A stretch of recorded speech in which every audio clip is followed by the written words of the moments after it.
vestiges. Voilà. Voilà, Vienne, ville d'art et d'histoire. Ah oui, là c'est plus que des vestiges. Regardez ça, c'est un véritable témoignage de l'Empire romain et de la période gallo-romaine avec ce fantastique théâtre antique de Vienne qui a été construit au milieu du 1er siècle de notre ère, entre 40 et 50. Il pouvait contenir 13 000 spectateurs, ce qui est encore plus que le mondialement célèbre théâtre antique d'Orange. Vous voyez qu'en revanche, contrairement à Orange, il a perdu son mur de scène, bien sûr. On y donne encore du théâtre, toutes sortes de spectacles et un festival de jazz, bien sûr, Jazz à Vienne, qui a lieu justement tous les ans dans la première quinzaine de juillet.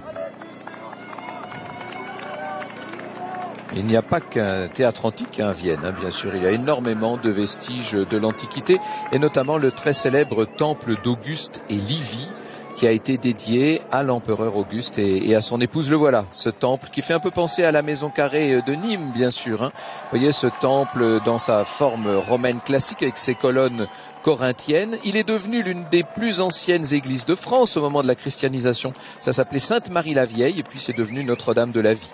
Par la suite, après la Révolution, on a installé là un tribunal de commerce, on a installé là une bibliothèque.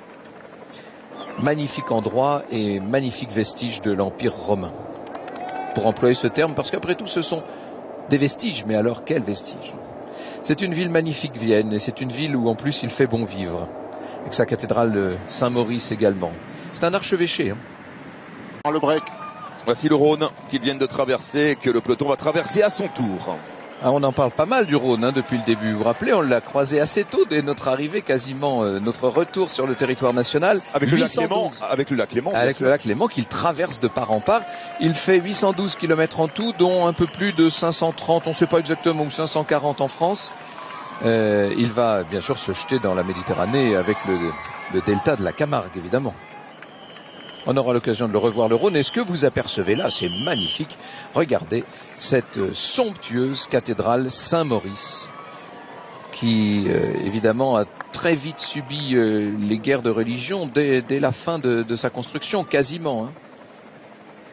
Et on va voir la façade qui est en cours de restauration. Regardez avec ses échafaudages.